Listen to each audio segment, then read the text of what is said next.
All right, well, welcome everyone. I'm going to get started.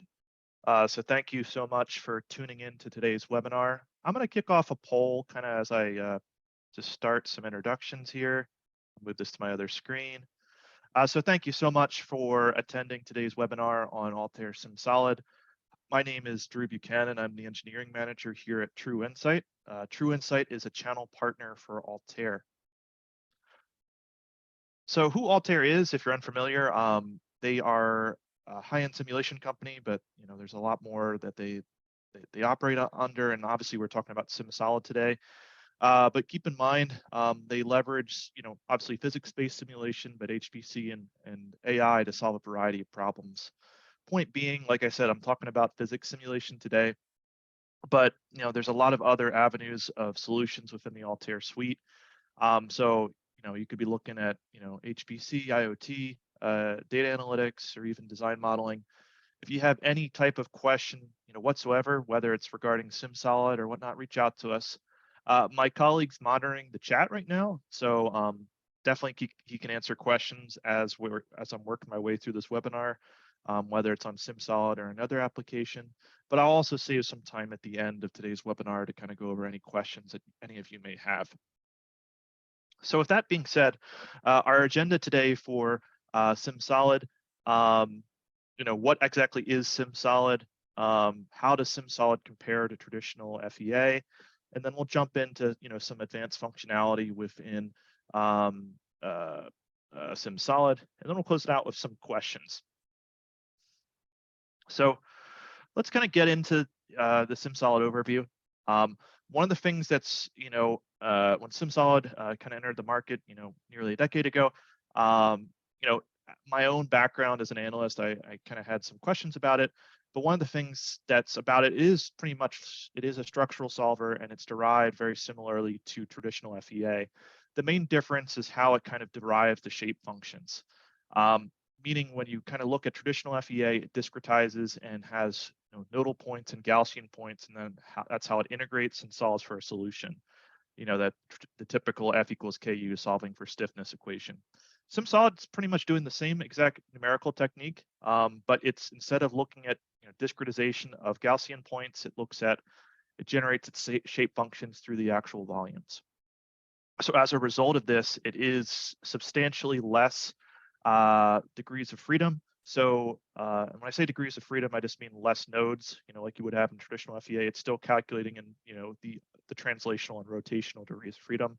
But because of that, there's a lot less things, equations to solve in the background. And so it can solve exponentially quick. And you'll see that as I work my way through today's webinar.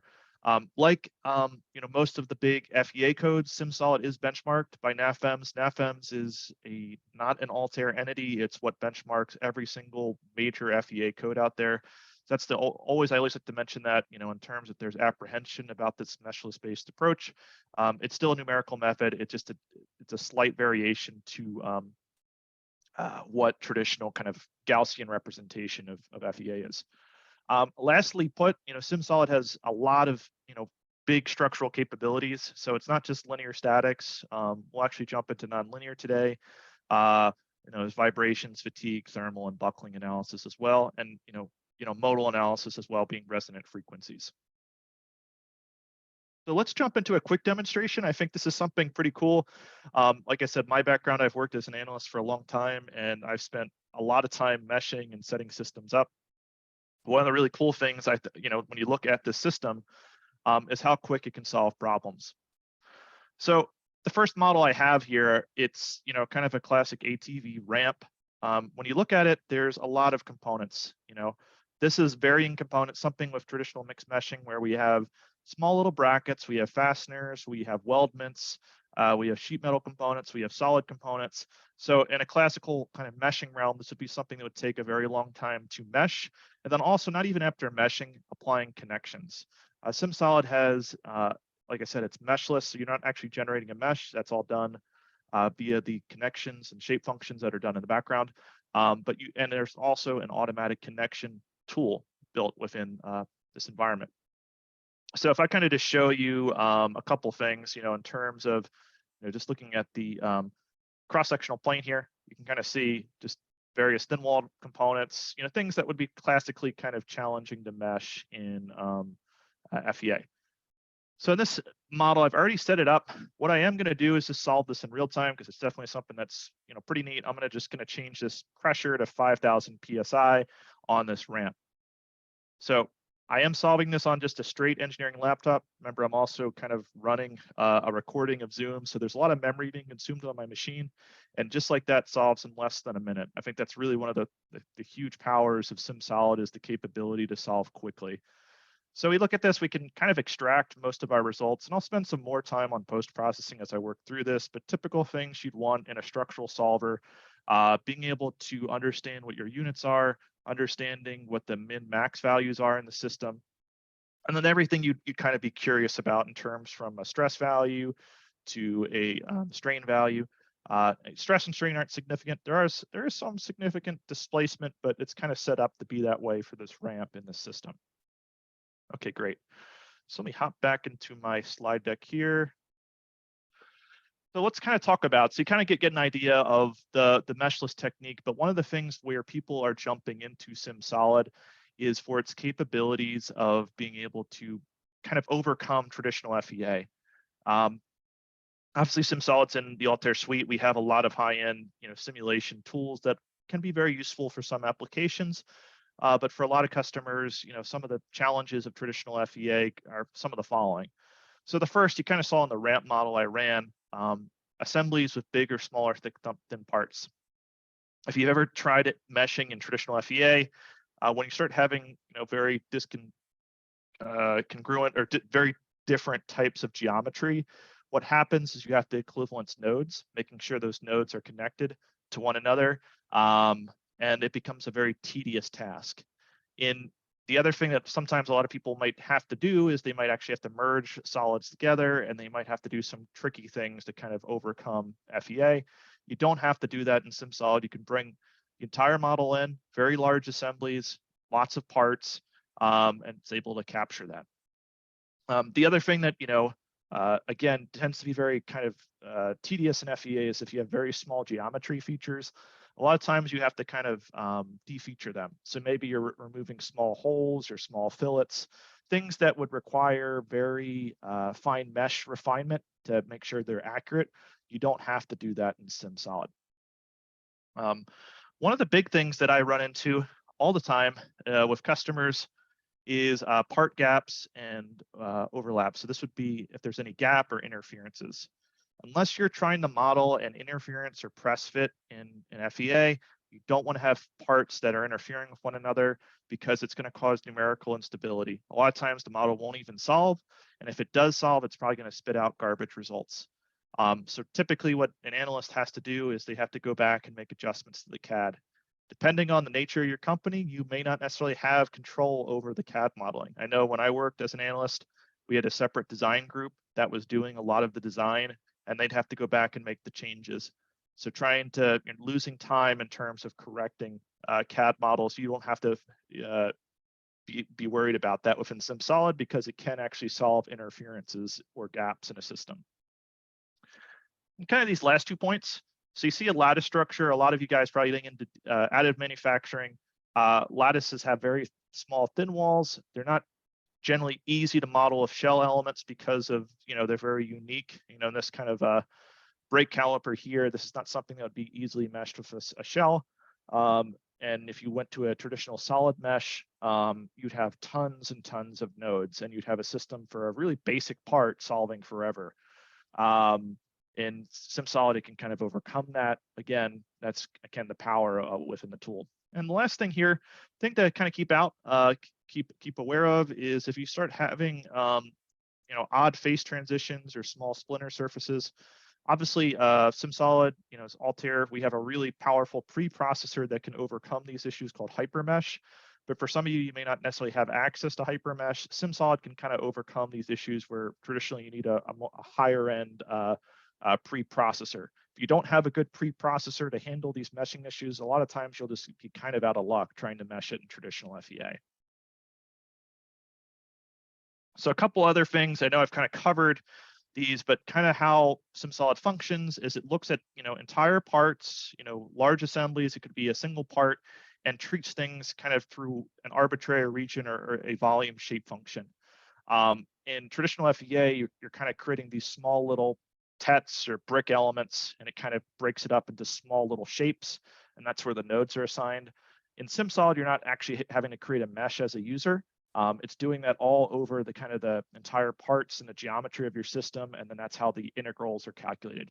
So as a result, there's a lot less calculation that's necessary, and you're able to solve these problems fairly quickly.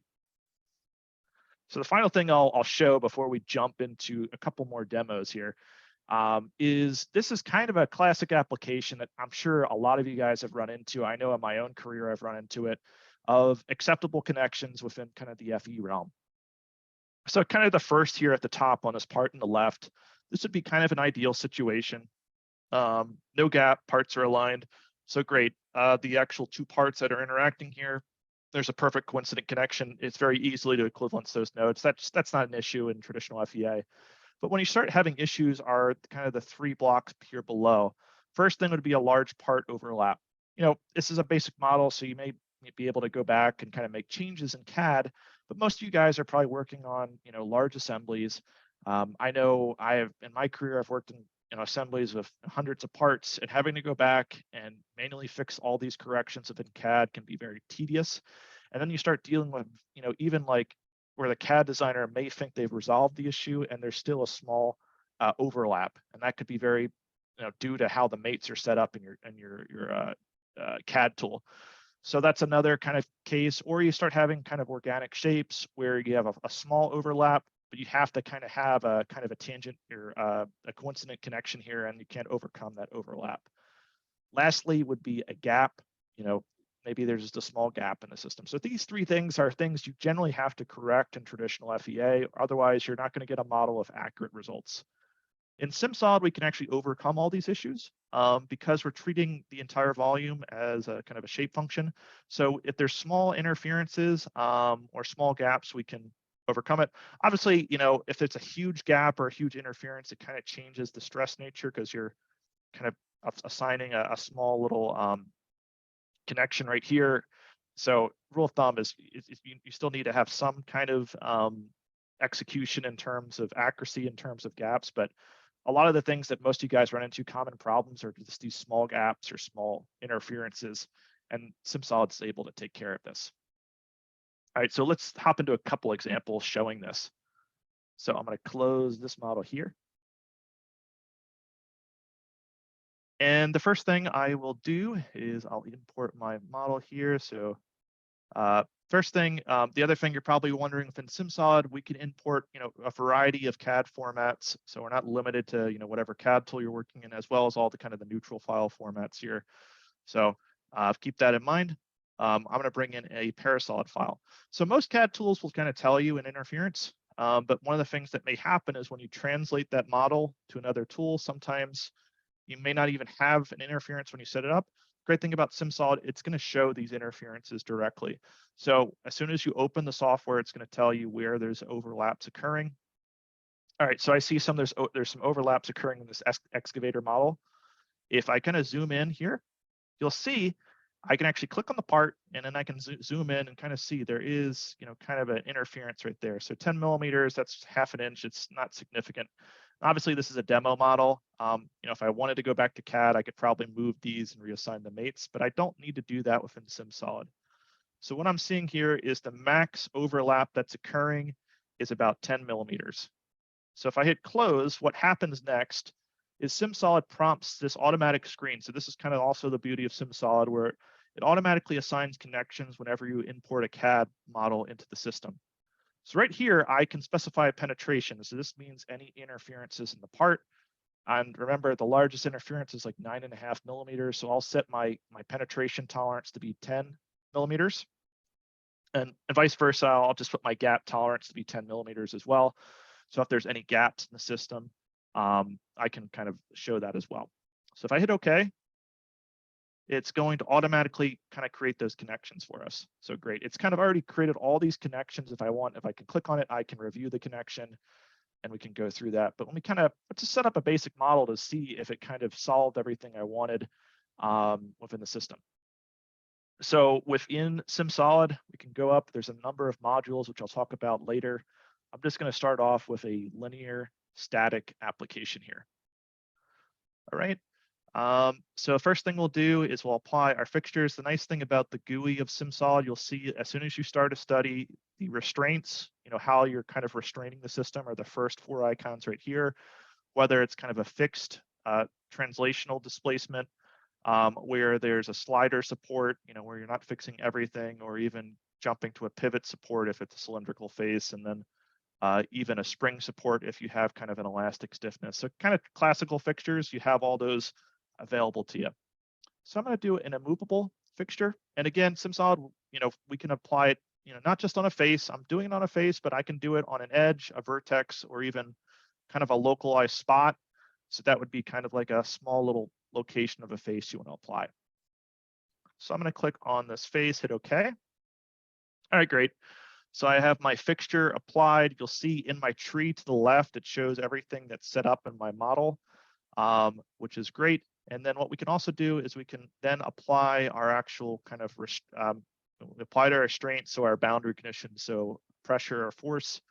I'm just going to do a force on the system, and I'm going to click on the interior excavator faces. So I click on that face there and that face, and then I will specify my force value. I'm just looking at my notes here. Okay, so let's do pound force. What's this go in the Z direction? So the Z direction is going off the global coordinate system. Note, you can create your own kind of custom coordinate system.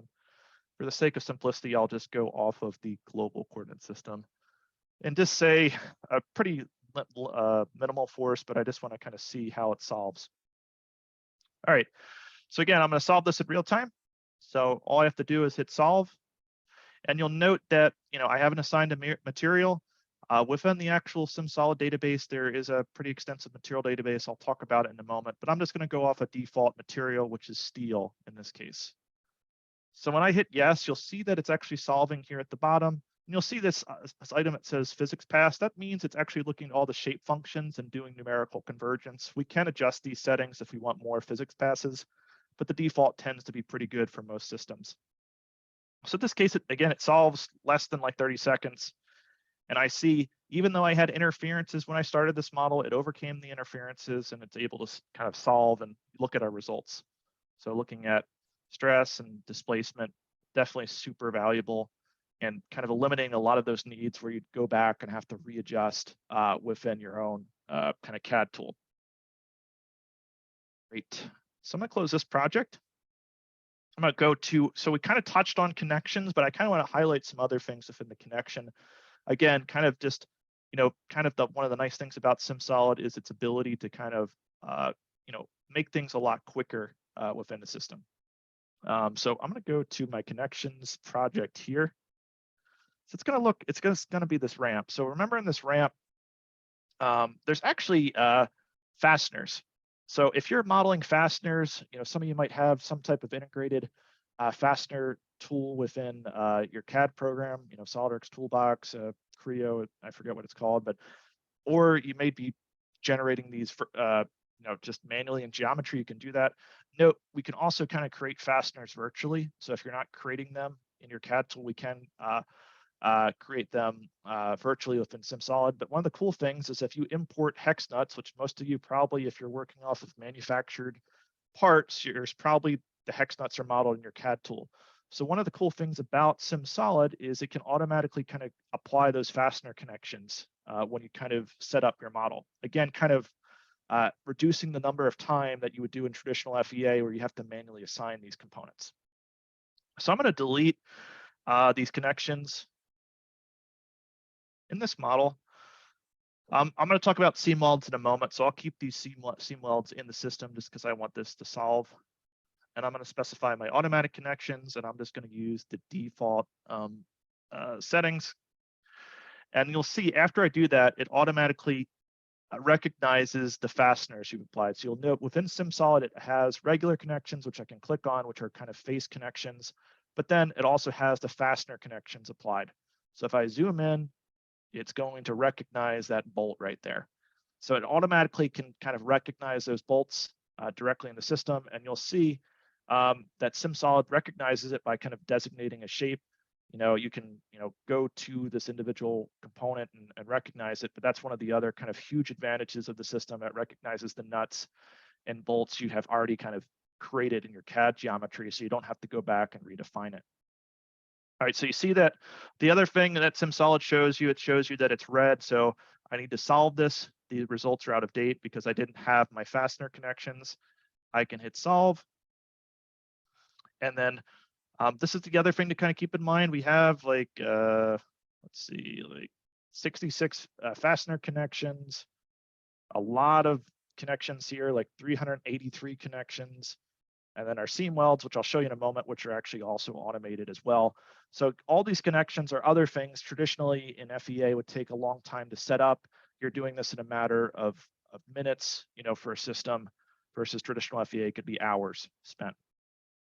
So again, looking at our results and whatnot, you can kind of see various results when we're looking at our system. Okay, great.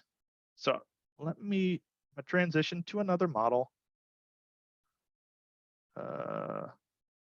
Okay, and I'm going to kind of spend some time talking about some of the nice features. So we talked about fastener connections being automated, and then also talking about kind of our face connections being automated. But there's also kind of advanced connections like seam welds. So in this system, we have a weldment structure, and within the weldment, there's some small gaps where we would want to apply, a seam weld. So in reality, sometimes if you start, kind of applying locations, you may be trying to make sure that your seam weld or your fillet weld is not going to be failing in reality. So we can actually simulate all these seam welds within the tool and make sure that, we're not going to be failing for those locations. So one of the things we can do when we go to our connections option right here, we can specify our connections. We can specify a spot weld. I'm not going to be showing spot welds or laser welds, but note they're in SimSolid, and it's a kind of a similar workflow in terms of the system. But I will go to our seam weld location right here and hit create new seam welds. So we can specify our seam weld section size, what the minimum length is going to be. And one of the cool things we can do is I can go to group weld. So again, in a lot of other tools, this can be very monotonous and tedious. In our case, it's done very, very quickly. So all I need to do, if I go to group weld, I want to find all the seam welds within our model here because it is a weldment and there's a lot of seam welds I need to apply.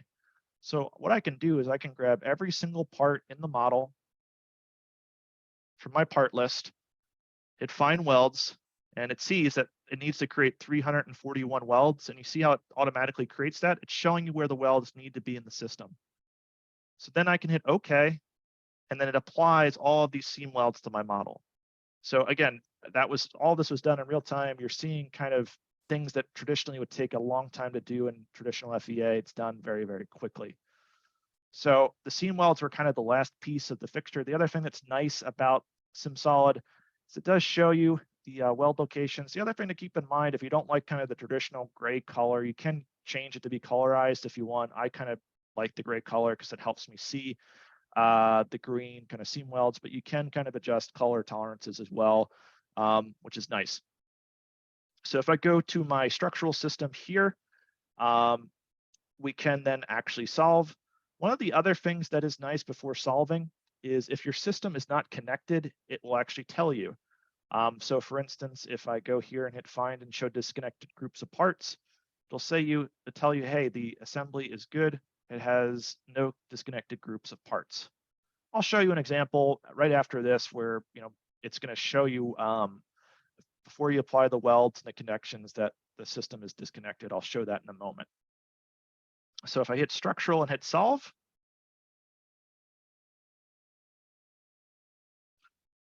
so remember it's going through like the 350 connections, all the other connections, and again, less than a minute or so to solve this. So obviously we can take a look at our results. We can animate it and make sure everything kind of makes sense. Everything looks good.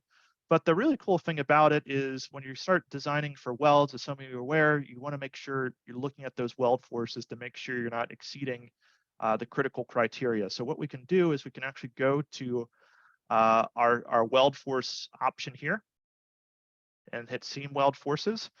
And then the cool thing about it is I can, zone in on the model, and I can then actually, click on whatever location and see what it is. But there's actually some further capabilities here.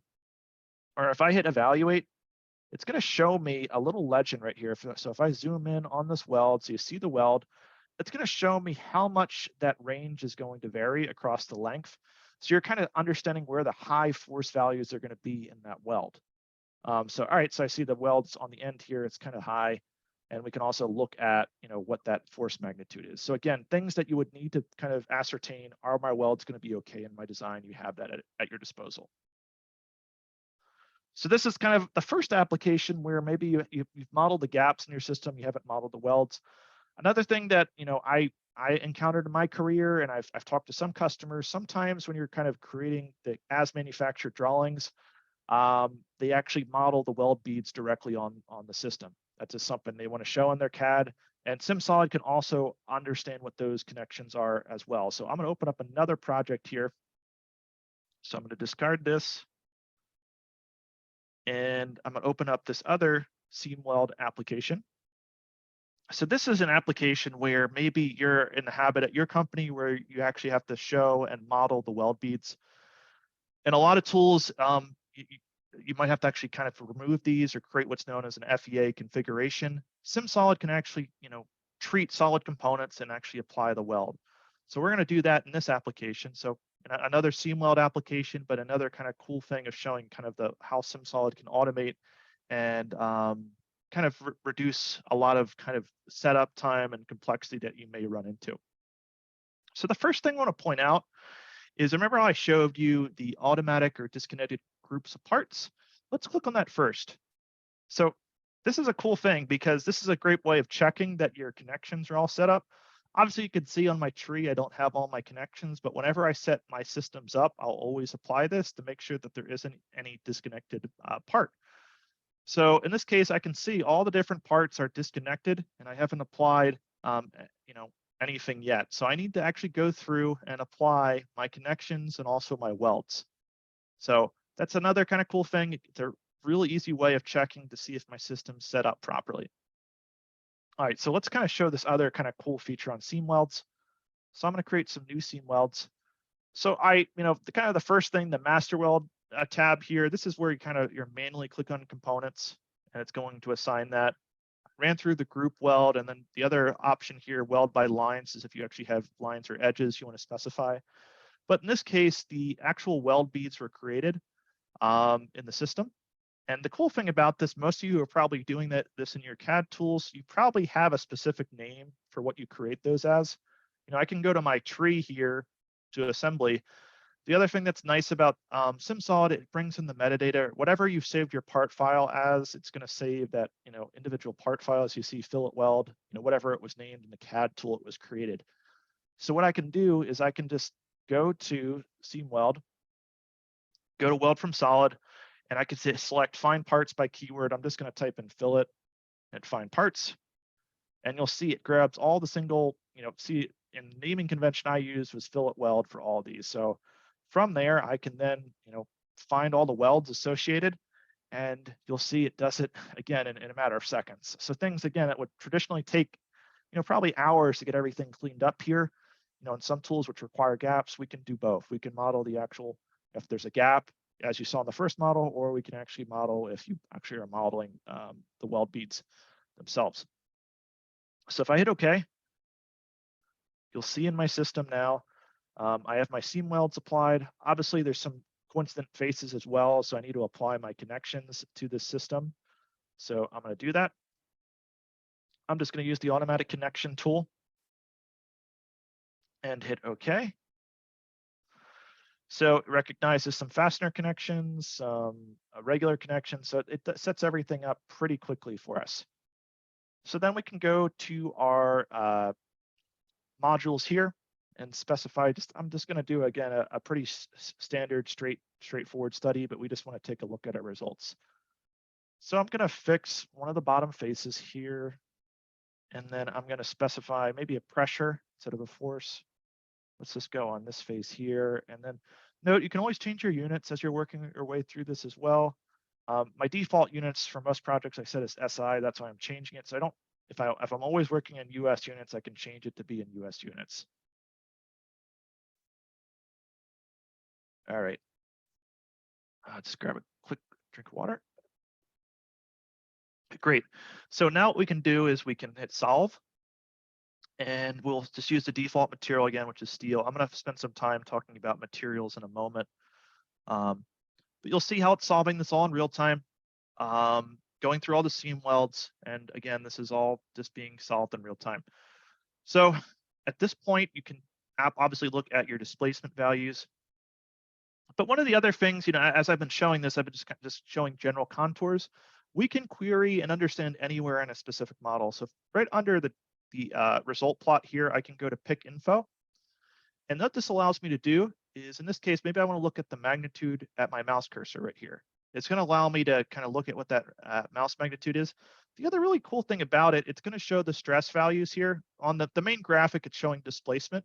If I want to show in the graphic von Mises stress, I just need to change this, and it's going to show von Mises stress. But it's always going to kind of show you all the values at that location. So that's one of the really cool things about it. In terms of post-processing, that's one of the really nice things you can do. One of the other really cool things you can do is, all right, if I look at a traditional kind of contour plot within SimSolid, I can easily look at, what the max min is, or, maybe I want to look at the stress value and look at what the max min is. Okay, I understand that, but maybe I want to know at somewhere other location what the max value is. With the query tool, I can go by faces. So I could go, instead of going by point, click on a face, and it's going to show me what the face max and min is. So I can delete that, and I can also save these out to an Excel file, so a CSV file. Remember, I saw there, maybe I want to go off of this face here. And again, you're kind of showing you what, kind of the flexibility. You can kind of understand where everything is happening in the system from a results perspective. The other really cool thing about it is, let me come back to, let's see.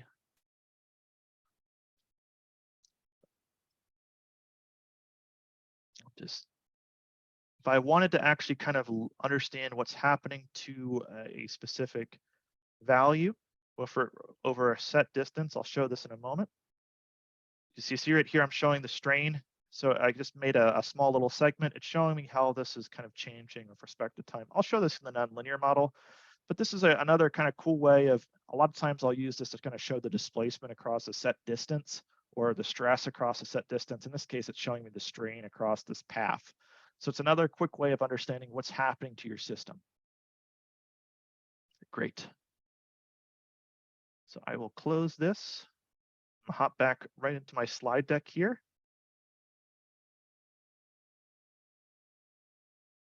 So the other thing I wanted to touch on, obviously we kind of went through some of the ways that SimSolid can kind of reduce, your time of getting set up and running versus traditional FEA. Obviously that's the tip of the iceberg, but those are some examples that kind of show you that. But the other thing that's really powerful about SimSolid are its modules and features. So everything I've run so far has been within linear static, but there's a number of solutions within this tool. So you're not limited to just linear static. You can jump into nonlinear static, and within nonlinear, you can look at a traditional large displacement analysis, a separating contact analysis, or even a kind of a material nonlinearity, which I'll show. Additionally, you can look at a vibration application, so not just normal mode analysis, but also looking at frequency response or random response. So, calculating those mode shapes and then actually generating the stress and displacements from that. One of the things that some of you guys probably have run normal mode studies, I know when I worked in the energy industry, we had to do that a lot, is normal mode analysis is very essential if you have any type of operating motors. It can take a really long time to solve traditional modal analysis with a large assembly. I do remember running a specific model of my own. that, was probably about almost a day and a half worth of solve time. Obviously, this was maybe 8 years ago, but it's still something that's still a common problem. And SimSolid can go through a normal mode study, and something that may take days may only take a couple hours to run, which is significant if you're trying to do large assembly or modal analysis, which is generally something that takes a long time to solve in most structural analysis. Additionally, there's thermal analysis. That's a thermal FEA tool, and we can couple it so you can solve for the temperature distribution and then actually look at the thermal stress expansion that's happening. And then also looking at buckling from both a linear buckling, which is Euler buckling, and then also nonlinear buckling as well. And then lastly, looking at fatigue, not just high cycle fatigue, but also low cycle fatigue, which is a strain-based approach. Some of the other things as I touched on, I kind of gave the tip of the iceberg with connections. Obviously, there's a bunch of different types of connections available within SimSolid. Specifically, I didn't touch on rivets, didn't go over spot welds, but even looking at joints. If you have a specific pin connector that you're utilizing in your system that allows some rotation, we can apply that, and then also apply adhesives. And then lastly, if you're not modeling, most of you may not actually be modeling your bolts in your system, we can create those bolts via virtual connectors within SimSolid. When we look at the material side of things, because we have nonlinear material capabilities, we can look at elastic plastic functionality, and I'll run through an example showing that. But some of the other kind of cool material models we can apply would be isotropic, orthotropic. But then looking at actual hydrostatic pressure, so applying a fluid body or even a gas body, we can look at gas bodies within kind of glass, if you're looking at SimSolid from a structural perspective. And we do have some structural customers, and when I say structural, like structural engineering, building design, et cetera. And lastly, our database is customizable, which I'll show in a moment. So we have a kind of a built-in database, but you can also customize it accordingly. And then lastly is our functionality of results. A lot of different functionalities, so animations, queries, plots, even safety factors, we can look at that. So I want to jump into kind of moving away from just kind of the geometry simplification, things that SimSolid are great, but also kind of taking a look at an advanced example, which would be nonlinear. All right, so nonlinear, for one, if you never run a nonlinear study in traditional FEA, nonlinear being, there's three basic kind of categories of nonlinear structural analysis. One would be kind of large displacement, which is incremental loading.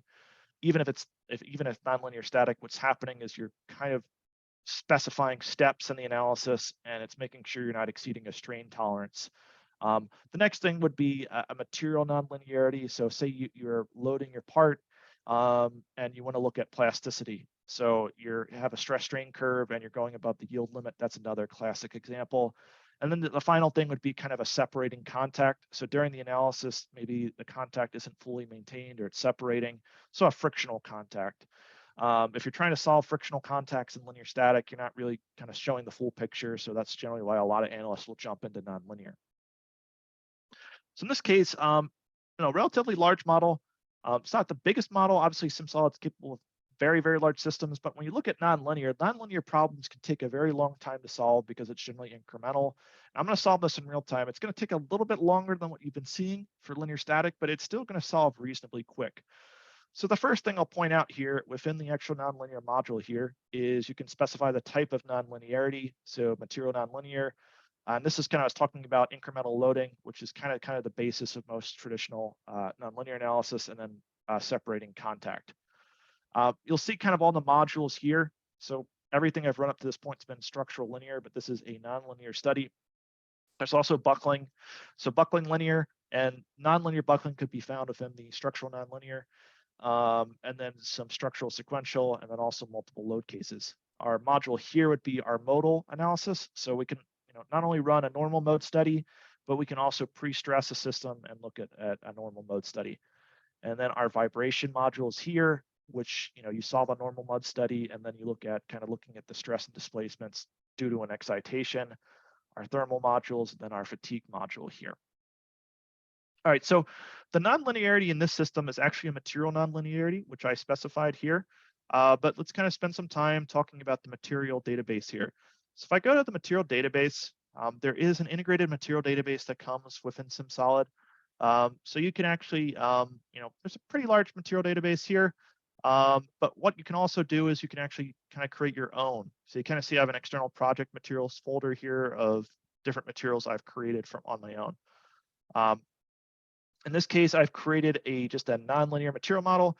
And classically, let's take a look at that. So if I go here, you'll see that when you've defined a material in SimSolid, it gives you the part name and then whatever the material name is. So this material name is named demo because it's a custom material I defined. So if I go to my material database here, you'll see that it highlights and shows the material that's been applied. And there's a stress strain curve that I've input. So for most of you, you're probably going to kind of import a stress strain curve. So we can import a CSV value. But if you wanted to kind of create your own stress strain curve, you could. You can still do that within our tool. So this is kind of the true value when you start looking at a nonlinear material is you kind of have your linear portion here on the far left, and then once it reaches that yield point, it starts to soften until kind of reaches ultimate strength and fractures. If we try to use a linear material model, it's going to generally not be an accurate solution once it goes past yielding, because the material tends to soften in the elastic plastic region. So we can easily key in a stress strain curve. And the other thing that's nice about it, you see it retains it. So I kind of put this into my material database. It's going to retain this custom material.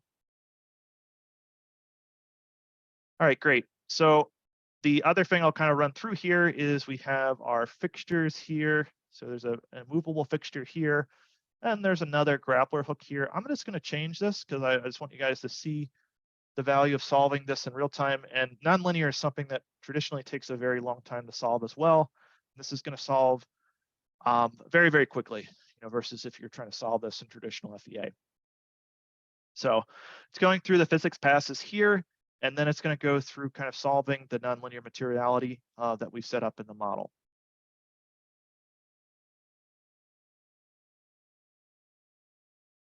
So we see it solving here.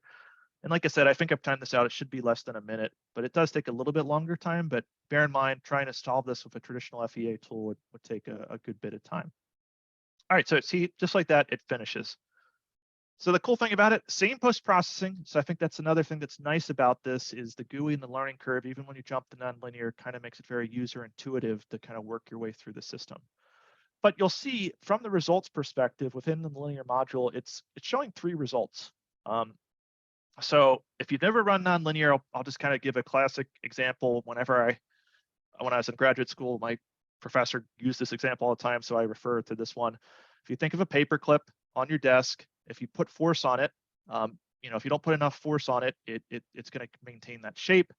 If you put a large force on it, it's going to bend, and then when you remove your thumb or hand from it, it's going to have it's not going to return to its original shape. So that's known as after unloading. After it's gone above that yield point, it's gone there. Obviously, there's a final point in that paperclip where it's ultimate strength. That's another thing. That's looking at fracture mechanics. It's something different. But in this case, elastic plastic, kind of showing you the full load. When you're in that kind of stress strain, when you're above kind of the yield value, and then after you unload it, which is super valuable. So things that you'd want to be looking at from a stress perspective, making sure it's characterizing what's happening to the system. So it's not as clear from a displacement perspective, but we can look at it from a von Mises value here, kind of see what our values are during elastic plastic, and then after unloading, kind of just has some high stress values right around kind of where the fasteners are at. One of the other things that was nice is I kind of pointed out, let's go to after unloading, and kind of that result value I showed you previously, which was kind of this path trajectory plot where I can click on by a mouse click. And this is showing me how that displacement is varying from left to right. So I'm showing it for displacement. It could be for stress as well. So that's another kind of huge value in terms of understanding what's happening to the system. You're going to be able to save that very quickly. The other real nice thing about when you start jumping into nonlinear analysis or advanced analysis, you're really concerned about contact forces. So one of the things we can do is we can actually look at our reaction or contact force very easily. In this case, our reaction force is pretty simple. We just have an immovable fixture on the interior up here, so it shows us what that force value is. And this is a good way of just checking, kind of if we're solving a static problem, it's in equilibrium, so we want to know what those reaction force values are. But if I go to the tab to the right here, it's going to show me for every single connection what that contact force is, which tends to be super, super handy. So, some of these contacts are sliding. So you have a kind of a frictional contact set up in the model, and then some are bonded. So bonded would be kind of treated as a weld or a glue, and sliding as a frictional contact.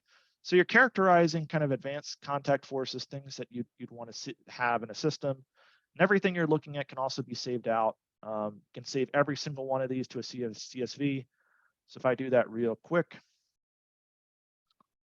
that's fine. And then we just open up Excel. And then I can open up that model and desktop here. And you'll see all of those forces for every single connection. So again, things that are kind of traditionally very kind of tedious or monotonous in most traditional FEA post-processing tools, it's very quick to do within SimSolid.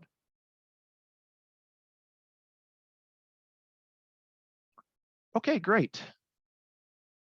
So I want to spend the last few minutes if there's any questions. One of the things I will say, we do run these webinars almost every single month. We are running a webinar next month on Compose, which is a totally different topic. It's focusing in on automation or programming. So if you have a need for that, that's one of our other tools within our suite. So keep aware of those. We generally update our events via LinkedIn or on our website. But the other thing to keep an eye out for is our YouTube.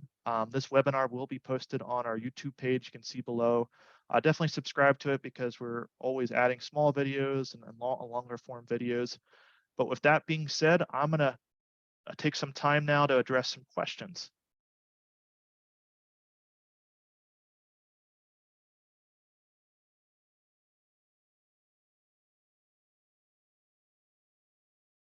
Yeah, so the first question, looks like Tyler already answered it. I was just going to answer it.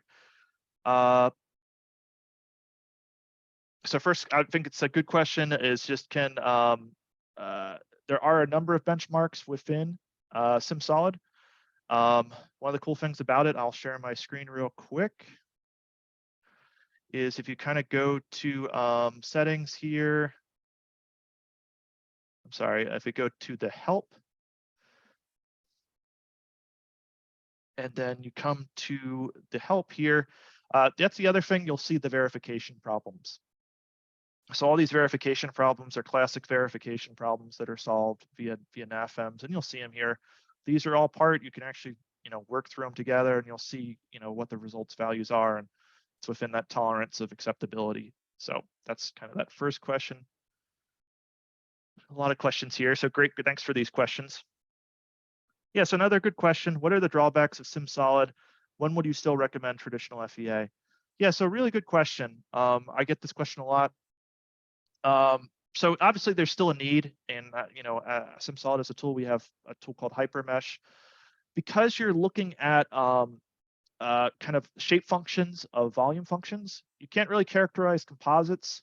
You can characterize sheet metal, but if you have really small kind of granular locations, like you're trying to look at a very fine tolerance of within a very small thickness, SimSolid's still going to get you reasonably close, but some people who are working in aerospace or automotive really have to have a high tolerance for stress.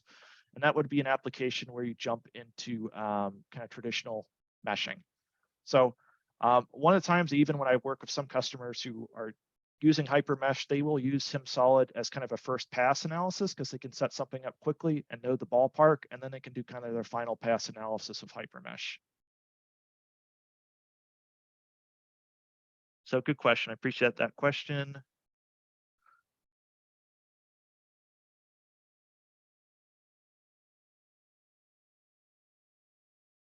Yeah, so a question here on thermal loads, on heat loads within a fan.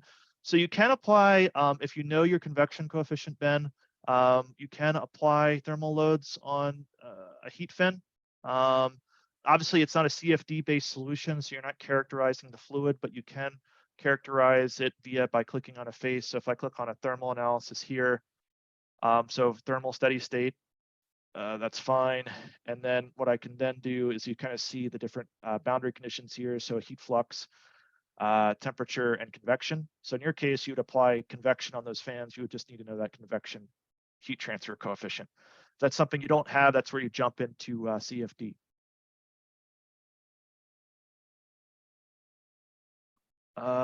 So a couple other questions here. So looking at, when you're in that elastic plastic range, you can take a look at the strain that's occurring. So I think that answers that question.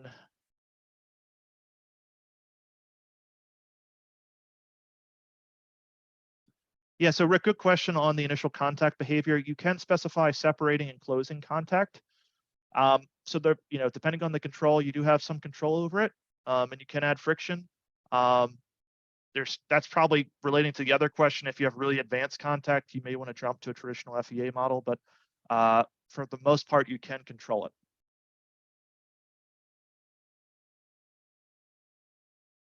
I appreciate all your guys' questions. It's been great. Thanks for all these questions.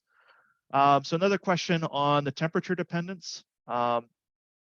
So yeah, good question. As far as the temperature dependence here, you can apply a temperature dependent curve, within the system. I think, Igor, what you're kind of asking on the nonlinear side, that again, it might be depending on the specific temperature curves, like your Young's modulus, your yield strength, et cetera, your stress strain.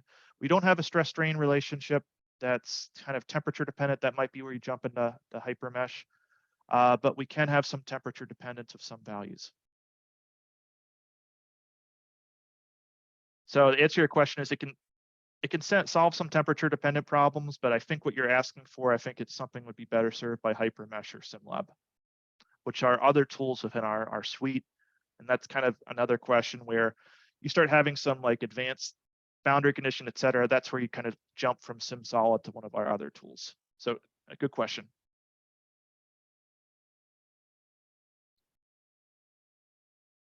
Great. Any final questions? I will stick around in the chat now. I'm gonna stop sharing my screen.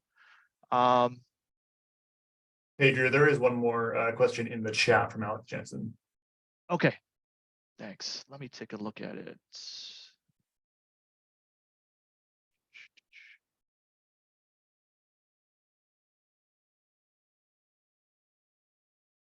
So I'm just reading through this, Alex. Thanks.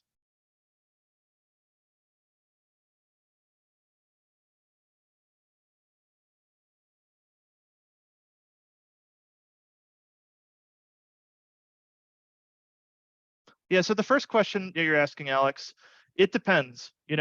I deal with small customers. They don't necessarily have full analysis houses on staff. So your question, the question was, would you expect this software package to be used for final design? It is benchmarked off problems, and there are customers that are using it for their final design. It depends on what your tolerance and precision is, but that is why we have HyperMesh and some of our high-end tools. And one engineer will say, you're with looking at a result for like a large excavator like this, that you're within a few percentage points, that's totally acceptable. Versus other engineers would say, hey, I want to, that's not acceptable. So your question's kind of subjective. I get it. I hear it a lot, but it makes sense. As far as, where I see a lot of customers who are using traditional FEA use it, it's really a good first pass tool. Really helps them kind of, zone in and identify things very quickly. And that's also something that I think that, as you guys are aware of, when you're doing analysis, it's kind of like prototyping. There's a lot of iterations when you're setting up FEA. And if I can kind of zone in and get my connections and contacts all zoned out, it saves me time if I want to jump into FEA. So I think that answers your question. I know what you're getting at. I appreciate it. I kind of approach it as well because I'm still using HyperMesh, but I think it kind of depends on the nature of the application. But you'll see all the benchmark problems and theoretical problems, they are there. So there is accuracy, but there is a limit where you jump from SimSolid to another tool.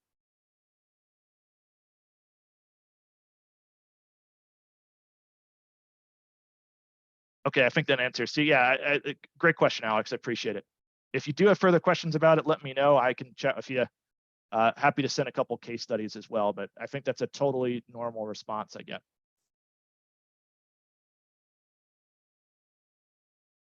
Great. Well, I'm going to put my I always put my contact info in the chat. So if you guys do have any further questions about it, maybe you're looking into a tool, if you want to chat more directly with me, don't hesitate to reach out. Always excited to meet new people.